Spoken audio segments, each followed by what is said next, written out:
Number 19. The Pope's headdress is strikingly similar to the headdress of the Egyptian god Amun. His bent cross resembles the scepter of Amun. Number 20. Like the Egyptian pharaohs, British monarchs wear signet rings, which over the millennia have been passed down from their Hebrew ancestors. Number 21. The British Mint recently printed legal tender coins called the One True Ring and the Ring of Power. On one side of the coin is Queen Elizabeth II. On the flip side is the ring from Lord of the Rings. These legal tender coins printed by the British Mint raise the disturbing question, who is the real Lord of the Rings? One ring to rule them all. The inscription on the ring reads, "One ring to rule them all, one ring to find them, one ring to bring them all, and in the darkness of their ignorance bind them." Number 22. The covenant that the biblical God gave to Abraham was a promise to make his name great and to make for him a great nation. Today, Great Britain is the only nation called great. In Hebrew, the word Britain literally means land of the covenant, and British means man of the covenant. How on earth did the Hebrew throne of ancient Egypt and Canaan end up in Great Britain under Queen Elizabeth II?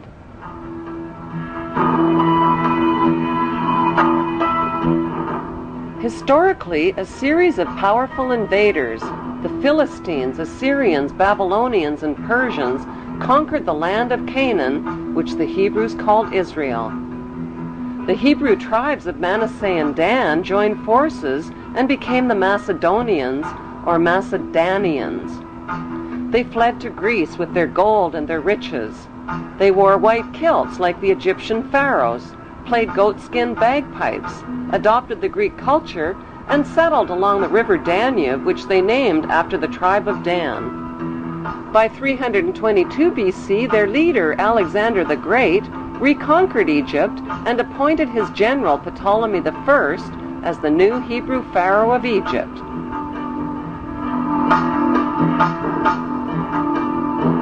Cleopatra was the last in a succession of Hebrew Ptolemy kings. Although Cleopatra is considered to be the last of the Egyptian pharaohs, author Ralph Ellis claims that Jesus was the last of the Hebrew pharaohs of Egypt. Jesus, a pharaoh? How is that possible? The historical facts show that the last pharaoh of Egypt was Ptolemy XV, who was nicknamed Caesarion or Little Caesar. Born in 47 BC, Caesarion was the son of two of the most famous parents in world history, Roman ruler Julius Caesar and Egyptian pharaoh Cleopatra.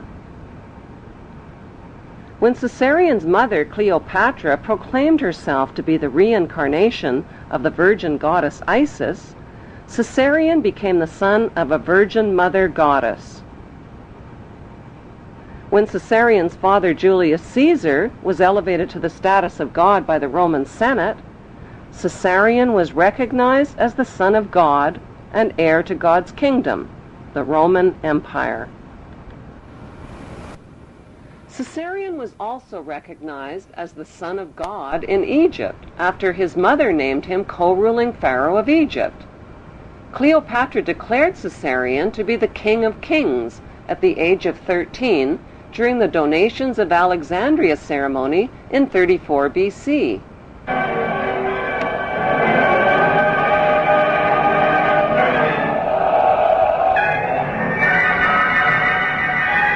The face of history suddenly changed when Caesarion's father, Julius Caesar, was stabbed to death by his most trusted men.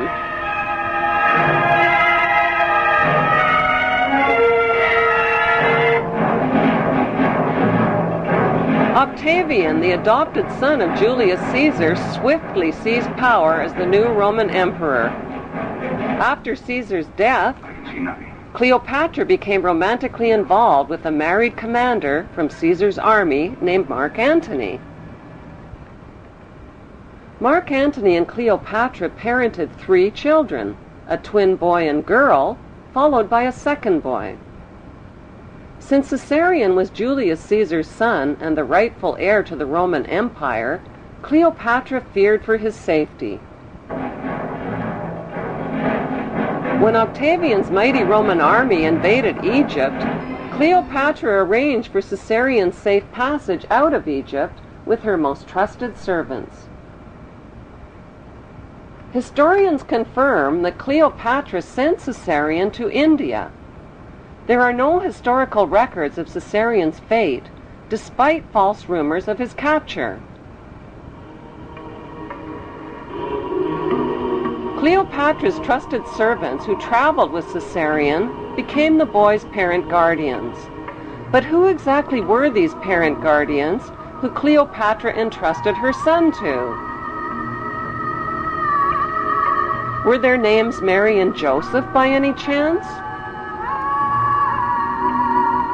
While Caesarion fled from Egypt with his parent guardians, Cleopatra and Mark Antony's 3 children were placed in the care of Mark Antony's wife.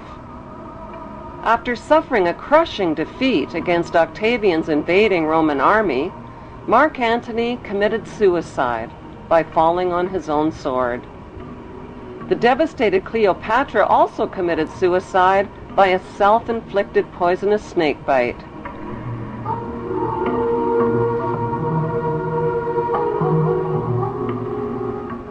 While traveling undercover through Egypt with his parent guardians, Caesarion was forced to hide his identity and change his name.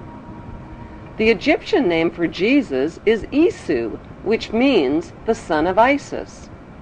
It can be found in Egyptian hieroglyphics.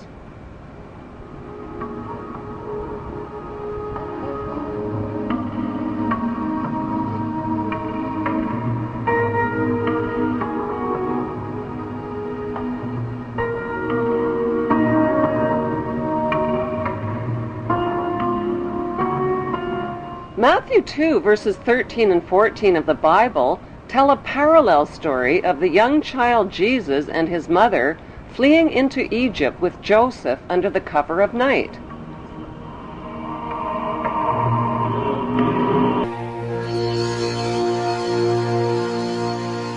In the year 1887, a book was published in Russia which rocked the Christian world. It was vilified and condemned. It was called The Unknown Life of Jesus Christ. The writer, Nicholas Notovich, was a respected journalist.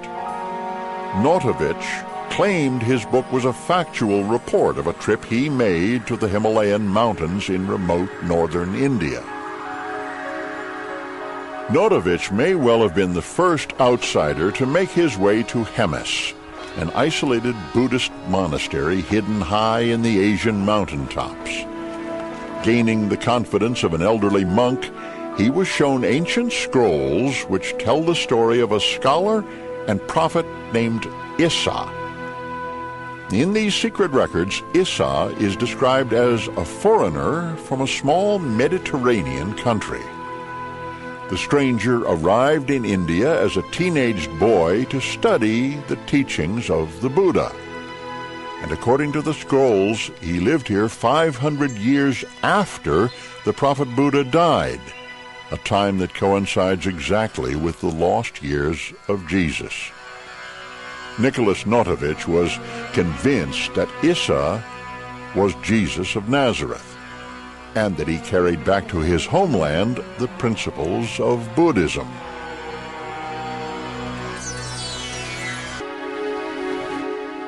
Half a century after Notovich was in Hemis in 1902, a Hindu priest sought refuge in the same remote Indian monastery. He too translated the scrolls and published a work. His translation verifies the work of Notovich.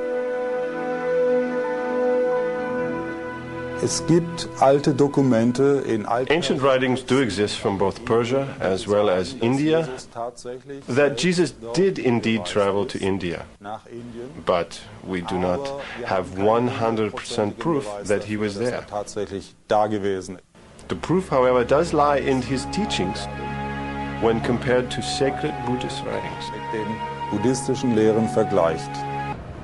The authenticated ancient scrolls found at the Hemis Monastery near Leh in Kashmir document the life of Saint Isa, leaving home at the age of 13, joining a merchant caravan, traveling the Silk Route, and arriving in India at the age of 14.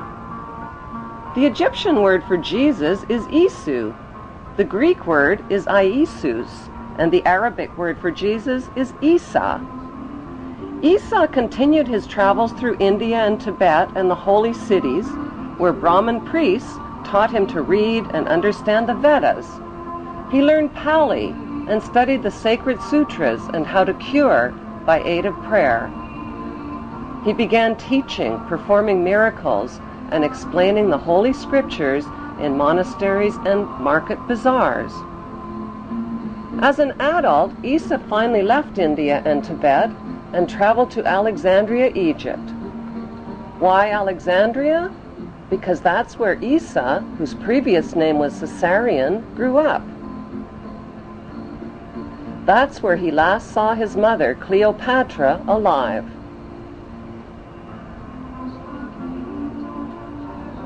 Isa spent 3 years in Egypt before searching for his younger half-sister and 2 younger half-brothers fathered by Mark Antony. They had inherited land in Syria. Despite false rumors of their early deaths, historians confirm that Caesarion and his 2 half-brothers mysteriously vanished from the historical record. Did they really vanish, or did they just reappear in the biblical record? According to the Bible, 2 of Jesus' 12 disciples were named James and Thomas. The Bible identifies James and Thomas as full brothers. Jesus, on the other hand, is identified as their half-brother. Thomas is not only identified as Jesus' younger half-brother, he is also called Jesus' twin. But how could Thomas possibly be Jesus' younger half-brother and his twin at the same time? The historical records show that Cleopatra had 3 children fathered by Mark Antony. 2 of them were a twin boy and girl. Isa Caesarion clearly had a younger half-brother who is also a twin. At the scene of the crucifixion, there were 2 Marys present. One was Mary of Bithynia. When Roman Emperor Octavian invaded Egypt, Cleopatra sent her 13-year-old son Caesarion to India with Mary of Bithynia and Mary's wealthy uncle-husband named Joseph of Arimathea. Since Caesarion was the true heir to the Roman Empire, Emperor Octavian wanted him killed. Mary and Joseph became Caesarion's adoptive parents and later his loyal disciples.